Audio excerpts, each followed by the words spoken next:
What I've discovered is that God moves in ways that surprise us. It's just the rule that works its way through everything. Proverbs 16:9 has been one of my favorite. It is a person plans his path, but the Lord guides his steps. This idea that we make these plans and we think we know where we're going to go, and then suddenly we find out that God was moving in ways and moving us to places we didn't anticipate. I have never actually arrived where I planned to go. It's just not how it seems to work. Being a part of the church is a constant action and reaction to what God is doing, and thinking and rethinking. There's just, all the paths are crookedy, it seems, as we move forward as a church, always. And so we want to talk this morning about that just a little bit, because we think we know where we're going to go, and we discover that we don't really know. I'll just use as an example, if you're new here or if it's your first time, you won't know some of the things I'm about to talk about, but this will be your introduction to it. When I arrived here as a senior minister, my big first goal at Grandview was to remodel the original sanctuary.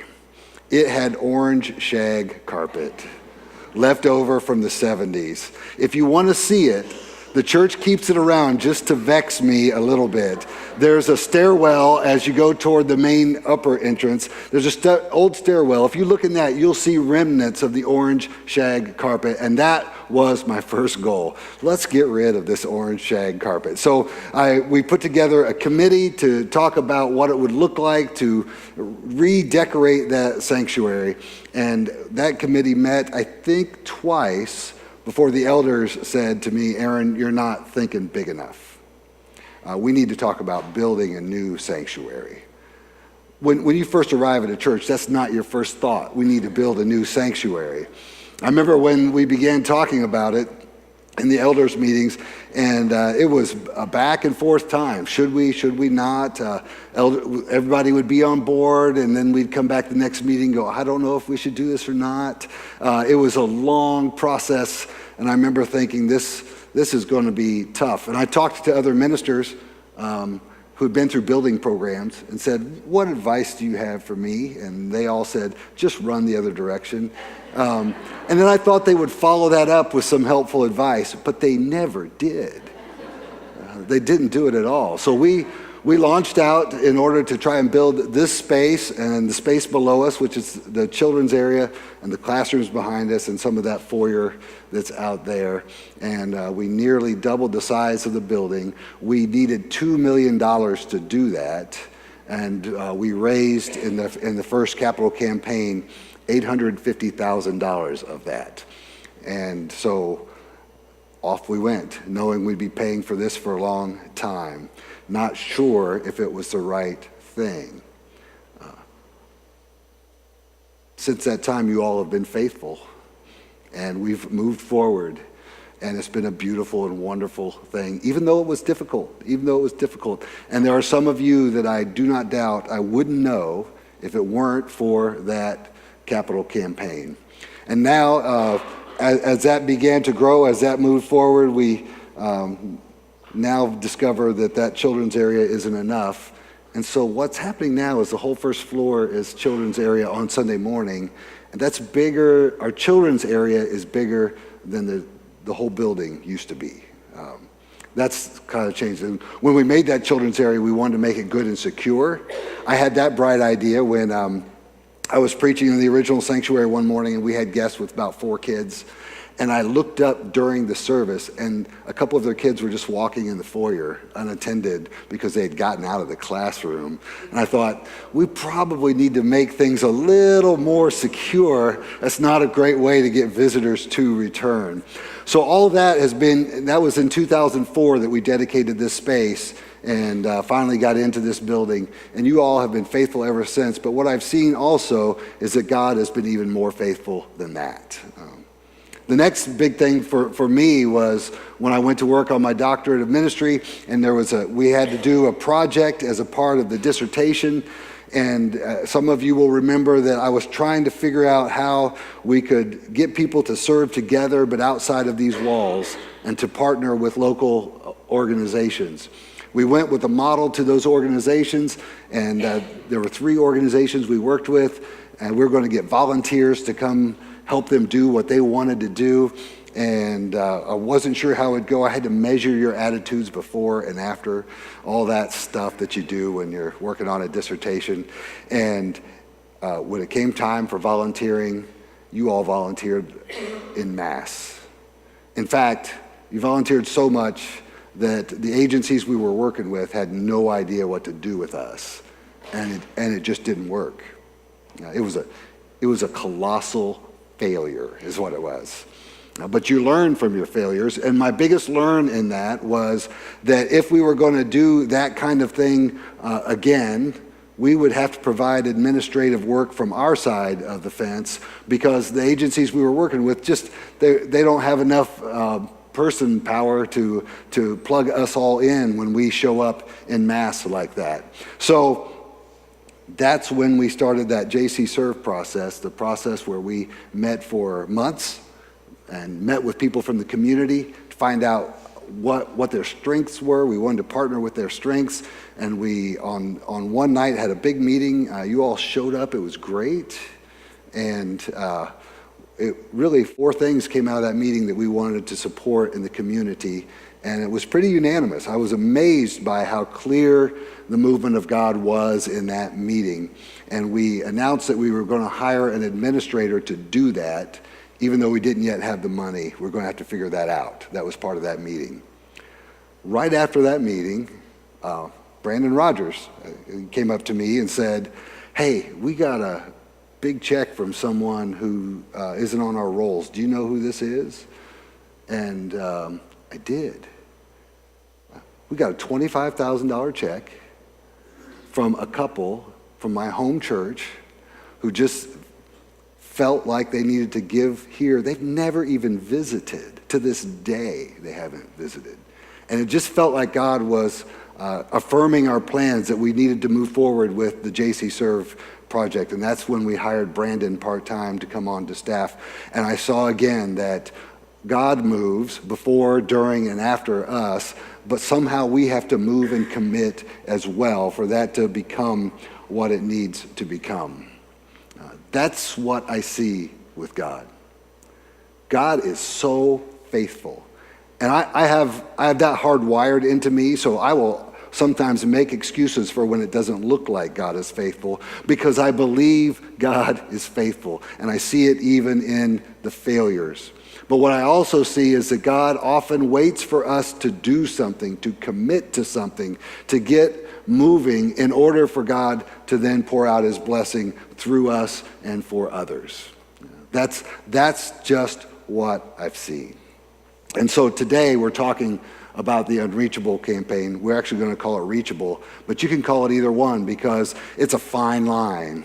It's a fine line for the church. What can we get done versus what God has to do for us? And as we talk about moving forward, we want to, as a church, begin to plant another campus in downtown Johnson City that we're going to call City View.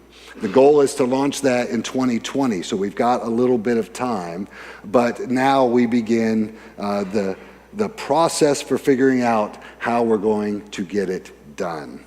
That's the goal. That's what the elders have said they want to do, and that's what we're planning on doing. We don't know exactly what it will look like yet.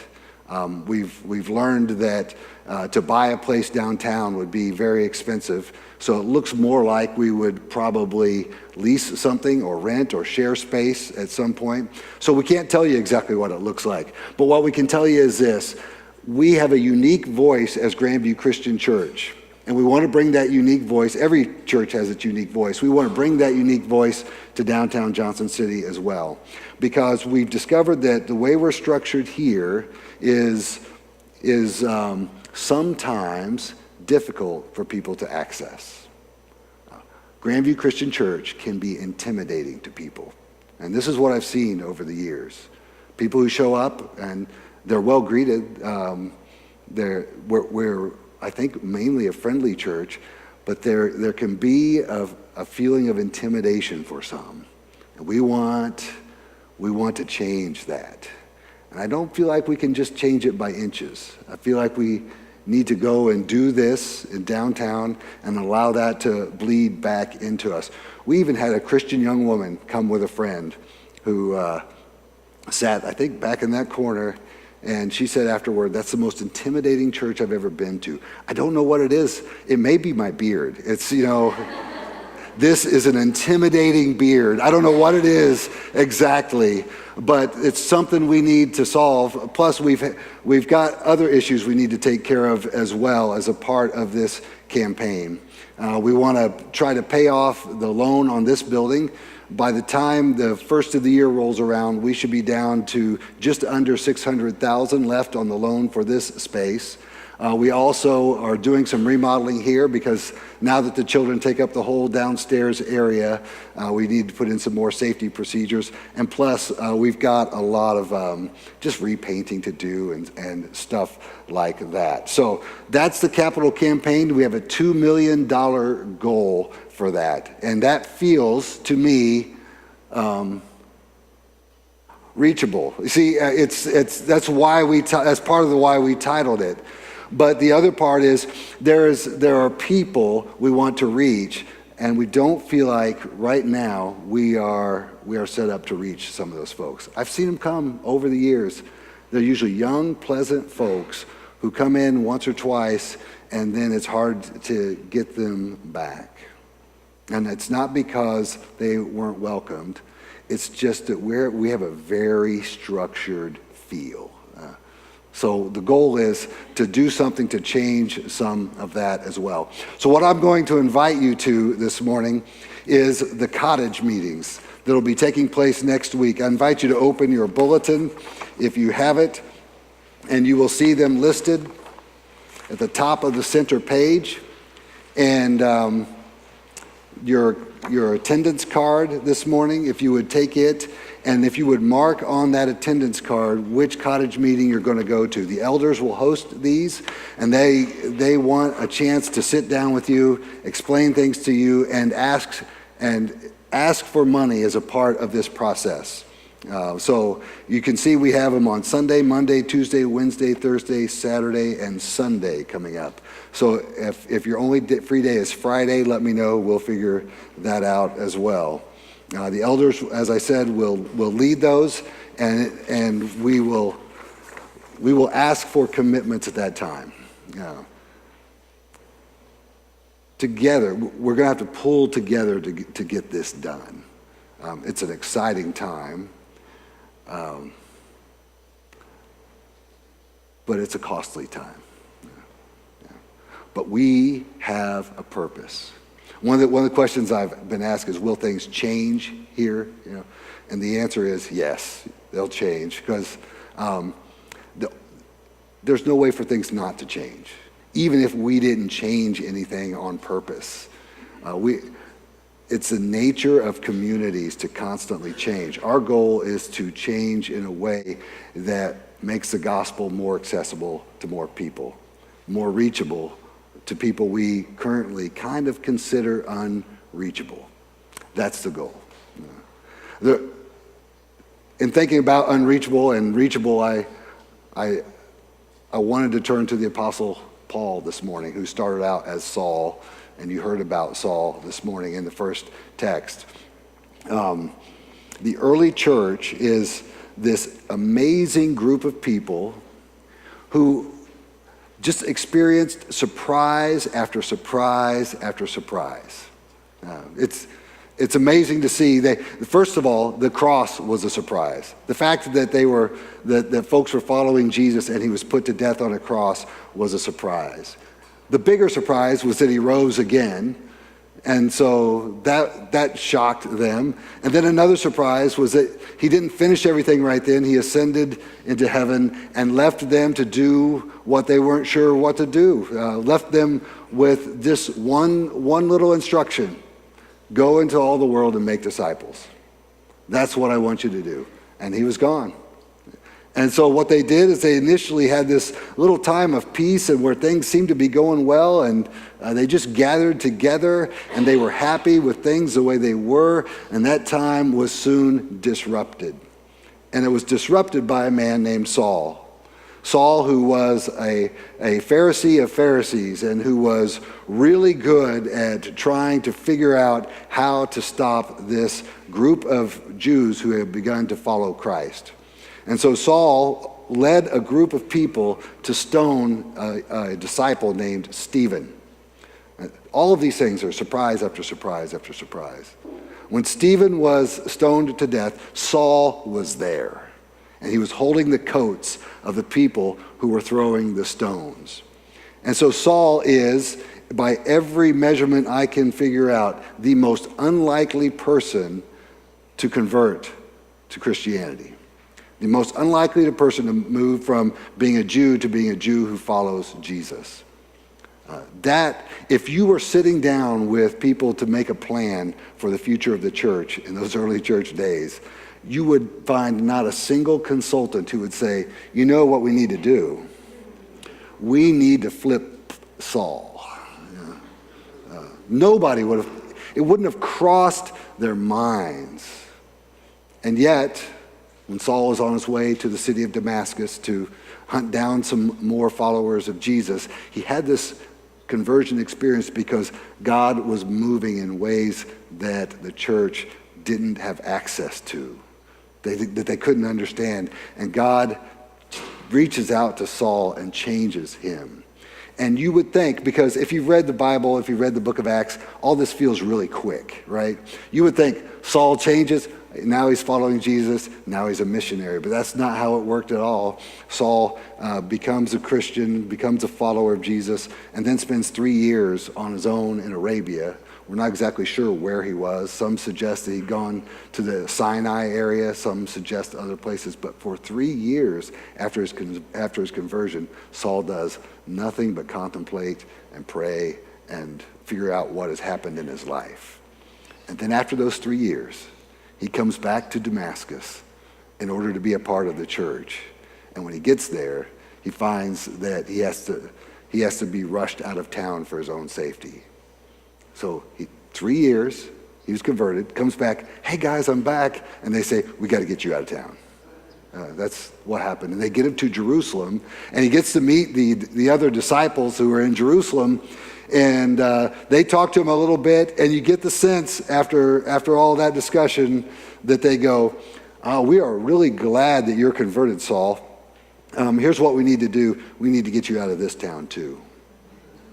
Because things are tense here, and you were part of the reason, and now you're one of us, and we don't know what to do with it. You're like throwing a match into a tinderbox. And so they just send him back to his hometown, Tarsus. I spent some time this week trying to figure out how Saul must have felt about that. You know, here I am, I've seen Jesus, I'm one of you. We don't want you in Damascus. We don't want you in Jerusalem. Go home. I presume he went home and made tents. That's part of leather worker and part of what he did. I presume he had to talk to his family who would not have known much about the conversion yet. I presume he would have preached the gospel there, but we don't know because we don't hear a thing about what happens to Saul while he's back in Tarsus. Although I get the sense in my own speculation that Saul was sitting there saying, put me in, coach. I got something to bring to this party. But nobody wanted him. Church wasn't ready for him.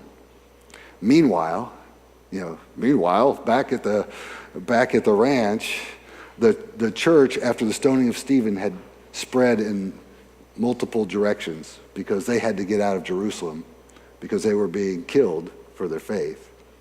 One of the towns they went to was a town called Antioch, which is in modern-day Turkey. And there in Antioch, they preached the gospel to the Jews who were in Antioch. That's what they did. You know what they didn't do? They didn't preach the gospel to the Gentiles. They just preached the gospel to the Jews in Antioch. I wonder why that is. Unless they thought those Gentiles, they're just unreachable. Those Gentiles, why would they even consider becoming followers of Jesus?